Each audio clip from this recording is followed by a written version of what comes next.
Food is often treated as culture, sometimes as comfort, occasionally as art. But across history, food has been something else first. It has been survival, and survival always leaves a record. The story of America and China is usually told through trade, war, ideology, and power. But long before flags hardened and rhetoric sharpened, the relationship between these two worlds was already forming quietly in kitchens, markets, and makeshift restaurants. It was forming through necessity, through hunger, and through adaptation under pressure. When Chinese migrants arrived in America in the mid-19th century, they did not come to introduce a cuisine. They came to work, they came to endure, they came carrying food knowledge shaped by regional China, Cantonese villages, southern ports, inland farms, but those foodways were not preserved in purity. They were immediately challenged. America was expanding rapidly. Railroads cut across land. Mines swallowed labor. Cities grew violently and unevenly.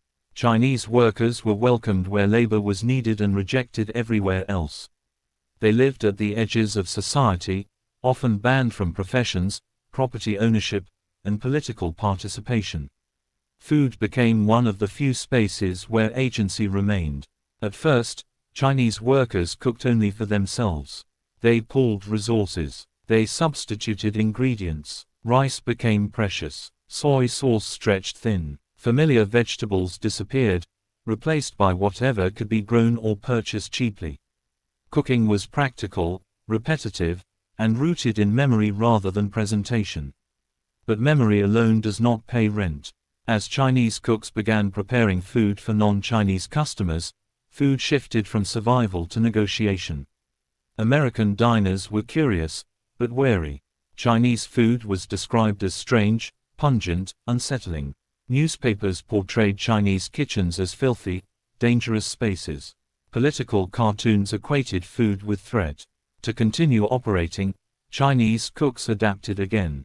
This adaptation was not cultural betrayal. It was economic necessity under exclusion.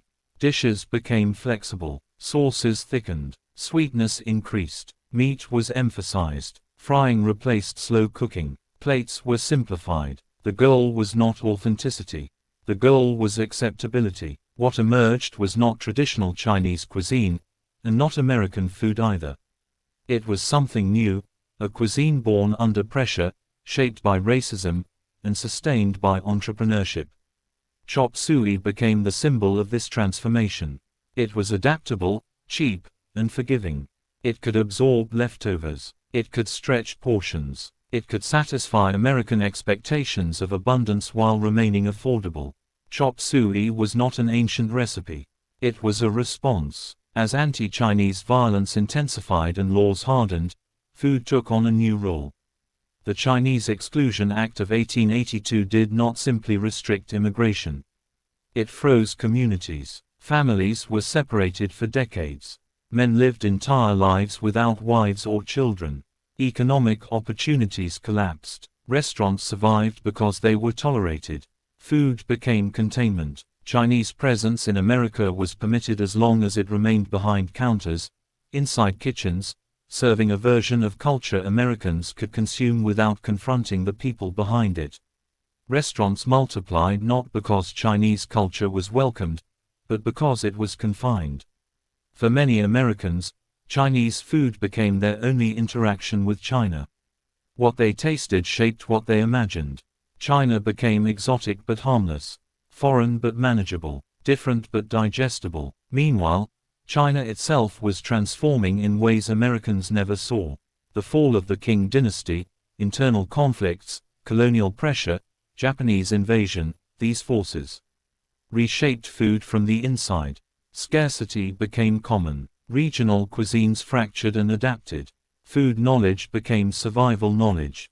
By the time the People's Republic of China was established in 1949, the food histories of America and China had already split entirely. Then the Cold War sealed the divide.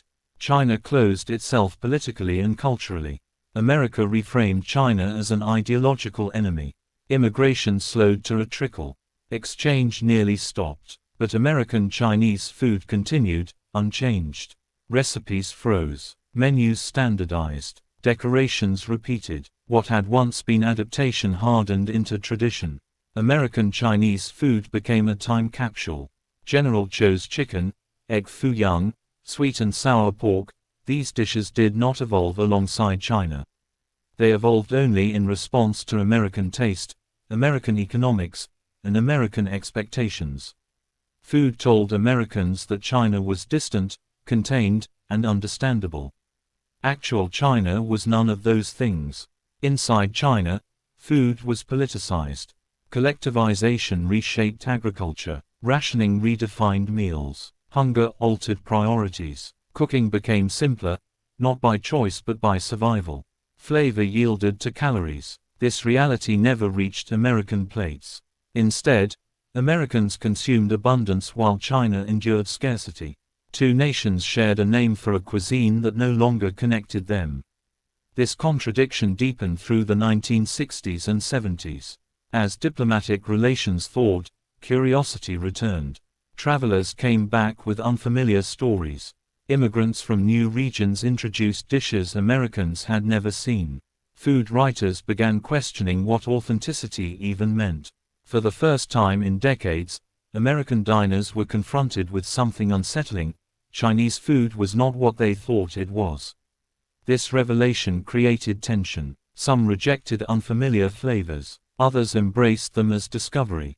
Restaurants adapted again, offering dual menus, coded spice warnings, separate spaces for different audiences. Authenticity became a demand, not an offering. But authenticity is never neutral. It is often demanded by those with power, and imposed on those who had to adapt first. American Chinese food was mocked as fake without acknowledging why it existed. It was judged by standards never applied to other immigrant cuisines shaped by pressure. Food carried history, but the history was inconvenient. At the same time, China reopened to the world. Markets returned. Private restaurants flourished. Regional cuisines resurfaced. Cooking became expressive again, a symbol of recovery and identity. And America noticed. But the exchange was no longer equal. America did not just export food to China. It exported systems. Fast food chains expanded aggressively. Standardization, speed, scale. Menus localized, flavors adjusted, but the logic remained American. Efficiency over craft. Consistency over region. China absorbed this quickly, and refined it. What had once shaped American Chinese food now flowed in reverse. Food became infrastructure. By the early 21st century, America and China were no longer just exchanging dishes. They were exchanging dependencies. Supply chains stretched across oceans. Ingredients crossed borders invisibly. Farmers, factories, and restaurants became linked to geopolitical decisions. Food was no longer cultural. It was strategic. And yet, at the table, people rarely noticed. They ordered takeout. They ate comfort. They argued about taste while ignoring the systems behind it. Food insulated them, until politics intruded. Trade disputes hit agriculture first. Tariffs reshaped prices. Farmers protested. Restaurants adjusted silently. What looked like diplomacy tasted like disruption. Food once again revealed the cost of abstraction. And the story was not finished. By the middle of the 19th century, food had already become a border. Not a line on a map, but a boundary of trust. What Americans were willing to eat, and who they were willing to eat it from, revealed more than any law ever could. When Chinese migrants first arrived in the United States, they brought with them more than labor. They brought habits shaped by centuries of survival. Rice as the center of the meal, vegetables stretched through broths, scraps transformed into nourishment. Nothing was wasted. Every part had value. In China, this was wisdom. In America, it was suspicion. American newspapers of the era described Chinese kitchens as dark, hidden places. They warned readers that unfamiliar smells meant danger. Garlic, ginger, fermented sauces, these were framed not as flavors, but as threats. The fear was never really about food. It was about the people who cooked it. White Americans of the 1800s believed that civilization could be tasted. Heavy meat portions, white bread, boiled vegetables, this was considered proper eating. Anything else was framed as primitive or corrupting. So when Chinese cooks prepared meals that looked different, sounded different, smelled different, Americans did not ask what they were. They asked what they meant. Chinese food became evidence in a cultural trial. In mining camps and railroad towns, Chinese laborers were often praised for one thing: they could feed themselves cheaply. While white workers demanded meat and bread, Chinese workers survived on rice, dried fish, and vegetables. Employers noticed, newspapers noticed, politicians noticed, and resentment followed. The logic became twisted but powerful: if Chinese workers could survive on less food, then they could survive on less pay.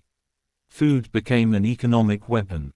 Chinese diets were used as justification to underpay them, and then to blame them for lowering wages for everyone else. This resentment hardened into law. By the 1870s and 1880s, anti-Chinese sentiment swept across the United States. Cities passed ordinances targeting Chinese laundries, Chinese boarding houses, and especially Chinese restaurants.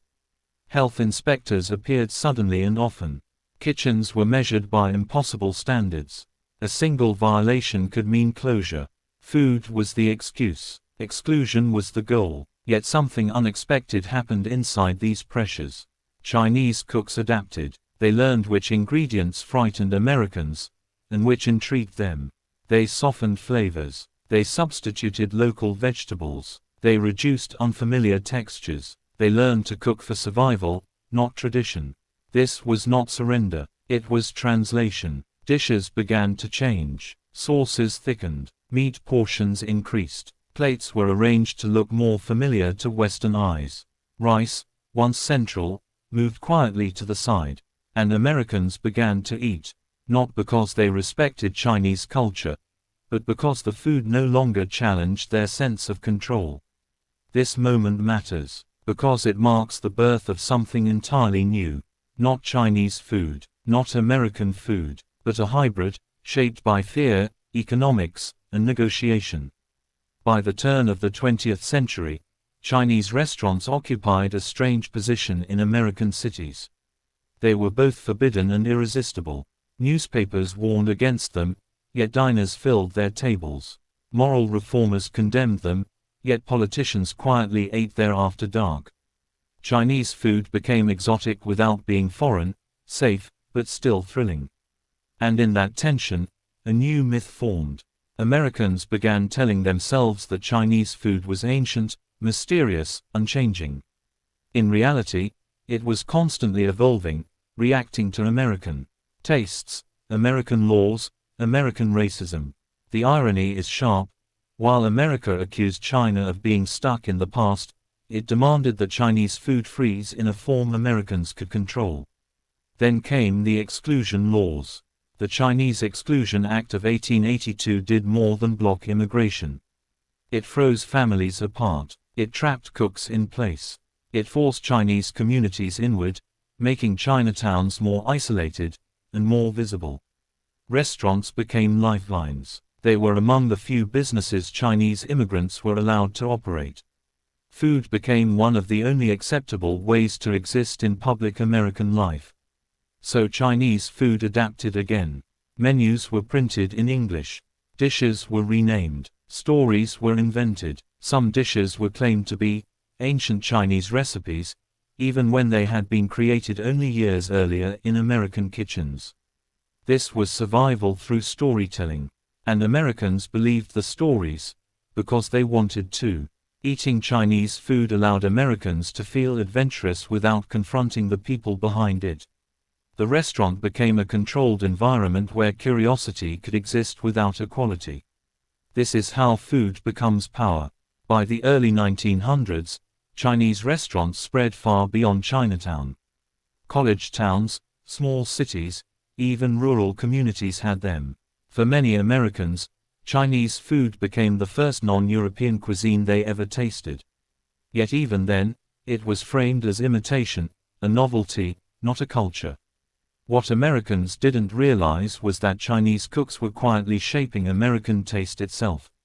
Sweet sauces, fried textures, combination plates, these ideas would later define fast food, takeout culture, and convenience dining. America was changing, and it was happening at the dinner table. The story from here does not slow down.